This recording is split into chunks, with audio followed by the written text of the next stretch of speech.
recommendations based on our findings. I'm Caitlin. I'm Nikhil. I'm Ivan. I'm Wilson. Okay, so to begin the marketing analysis, let's first look at this typical ad. In this ad, they're advertising their standard Beyond Patty, and they call it the meatiest and juiciest burger yet. It's a little bit ironic though, considering that they advertise to the regular consumer. However, they make no mention of the fact that they're vegan by actually being so. This is very intentional in that they're targeting the average consumer, and in fact, 93% of their customers are meat eaters. So, in terms of their pricing, their standard patty is about 43% more expensive than the standard ground beef patty. Additionally, they rely on celebrity endorsements from basketball players like Kyrie Irving and Chris Paul. Additionally, they sell through two main channels, retail and food service. Their products are available in 90 countries and about 130K stores and restaurants. Additionally, their e-commerce platform launched in August 2020 and complements their retail partners rather than competing with them. Beyond maintains a constant stream of raw materials through multi-year contracts with suppliers all over the world. But their plant protein base and their actual flavors are developed and manufactured by Beyond Meat. To make their products, Beyond Meat has two manufacturing facilities in the US, one manufacturing facility in China, and one co-manufacturing facility in the Netherlands. Their facility in China is their first end-to-end facility, which allows them to leverage local supply chains and produce closer to consumers. They store their products in cold storage facilities, and they're transported using third-party logistics providers such as UPS and FedEx. They also maintain a large focus on research and development. They have a innovation center in California, and they also recently opened another one in Shanghai. They allocate a larger portion of their revenue to R&D compared to large food producers such as Nestle and Kellogg. Moving on to its financial analysis, unfortunately, Beyond Meat has incurred a net loss of over $366 million in 2022, which is obviously not great. And compared to other established companies such as Nestle and Kellogg's, we can see that its gross and operating profit margins are extremely low. This may be due to its high cost of goods sold for their relative size, and if we don't see them control their production costs anytime soon, we can never see an increase in profit margins. And as we move on to financial ratios, we can also see that it's not doing that well financially. And however, after supply chain fully recovers after effects of the COVID pandemic, we may see a rebound in financial performance, but currently it is still not healthy. And moving on to even as they call themselves an innovative company, they spend a mere 19% of their operating costs on research and development, which is very little for a growing company focused on innovation, and barely even higher than established companies in the same sector such as Nestle and Kellogg's. And even more problematic is the marketing strategy, where they only spend less than 9% of their selling, general, and administrative costs towards marketing, taking their name popularity for granted. And we'll address this problem later on in our recommendations. Next is Beyond Meat's leadership style. Its vegan founder Ethan Brown envisions the company as a champion of animal welfare and sustainability. However, the management team faces challenges such as favoritism, lack of recognition for exceptional effort, and inadequate support according to employee review. An incident involving an executive named Doug Ramsey, which is a mugshot in the slide, who was fired after biting someone's nose during a football game, exemplifies the issue. Next slide. Moving on to HR, Beyond Meat actually does not have an HR department and outsources its HR operation to a professional employer organizer, PEO, allowing it to focus on R&D. However, if the PEO fails to complete any of the tasks, Beyond Meat is still legally responsible despite the effort to minimize administrative tasks. Since its IPO in 2019, Beyond Meat has been very impressive in terms of financials. People were willing to try new things through the pandemic, and investors were thrilled at the idea of a meatless movement. However, since then, Beyond Meat has been in a constant state of financial instability, and investors have identified some key problems, including food inflation, the association of Beyond Meat with leftist ideals, and also the simple fact that they've reached the maximum number of consumers willing to come back and try the product. So here's what we recommend. The first thing is a new marketing strategy focused on health benefits and personal health rather than environmental sustainability, which they tend to stress on the most. They can also afford to put more investments into marketing as they're spending less than 9% of SG&A every year. We also recommend greater employee compensation at the lower levels because currently the ratio of CEO compensation to median salary is 91 to 1. They're severely underpaid. They also fired 19% of their workforce. They essentially use them as scapegoats. when in reality, poor management was the true cause of botched partnerships, poor product rollouts, and overall there's just been poor management. Our third recommendation is to sell the brand to a larger company with an existing plant-based initiative like Kellogg's, because like Ivan said, we don't have a business model that's sustainable in the future. Thank you. Any questions?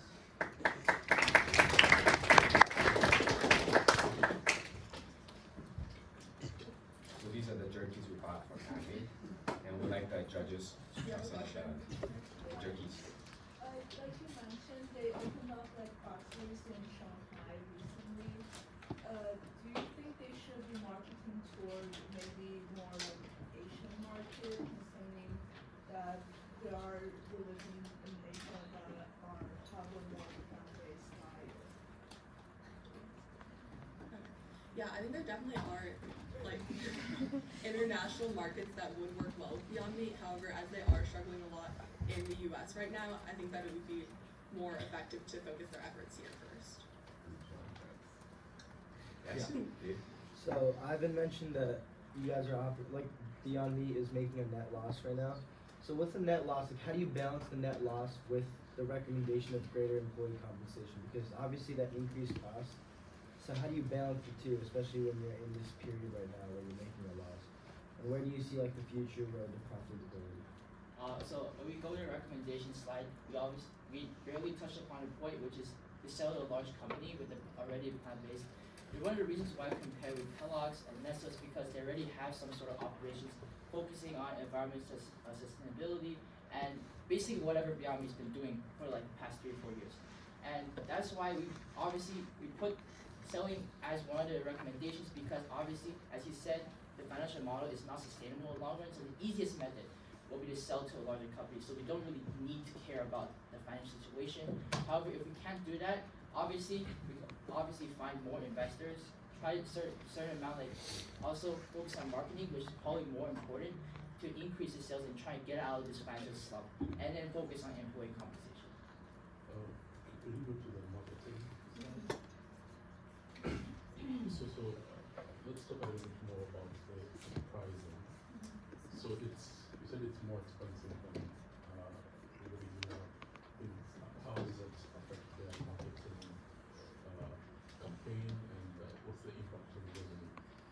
So in terms of the impact on the marketing campaign, they have a different target audience, and usually their customers will be more middle class and upper class, just because that's who can afford it. And then in terms of revenue, do you want to talk about that, the impact on like the price and revenue? The revenue is obviously not that great.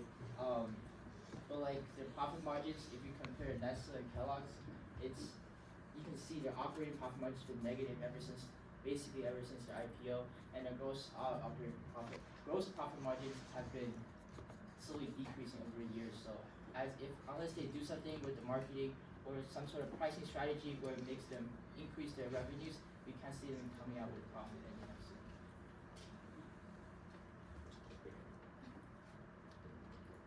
Do you think that Beyond Meat should consider expanding into the restaurant industry or like collaborating with restaurants like City Bed?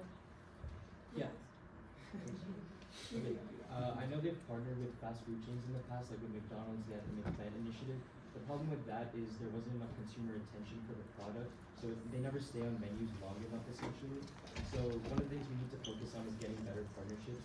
But the current problem is it's priced way too high. It's very process intensive to produce the product. So that's one of the things we're struggling with, and which is why we recommended selling to a larger company, because they can afford to price the products higher and it's sustainable for us. What is Beyond Meat's Well, currently they don't really have that many competitors, and one of the major comparison possible foods is the public. So one of the reasons why we didn't delve into that topic is because it's not really worthwhile talking about market share when you're basically the only company there in the market. Yeah. Well, obviously there are not enough. The Impossible is not public, but obviously you compare with Nestle and Kellogg's because they already have some of the initiatives, but they're not that much delved too much in, because obviously they have other things going on rather than having an environment sustainable, some sort of meat alternative. but that's Beyond Meat's entire thing. So that's why I don't see any competition because currently R&D, you're spending a lot of R&D, but not enough because it's just simply not there yet. It's not really worthwhile spending money unless the technology slowly improves, like in vitro meat, stuff like that. Yeah. Do you think it's unfair to compare it to Nestle and Kellogg's when they were more established companies and they have other programs that aren't necessarily plant-based initiatives? One of the reasons why we compare this is because they're established. It's because when we go back to the financial ratios, is that you can see we're trying to compare. It's like, okay, look, if there's an established company, you're financially well off. But what do we expect, right? That's where we expect Nestle and Kellogg stats coming in. You see, you're kind of similar. But we look at Beyond Meats, they're not established. They're a growing company. They're innovating. They're spending more on R&D. You can see, like, okay, that's not great. If we have a point of comparison, we can see, like, we're still quite far off the mark, even for an innovative and growing company. Yeah. Oh, okay. Thank you. And you can try some. Group 15.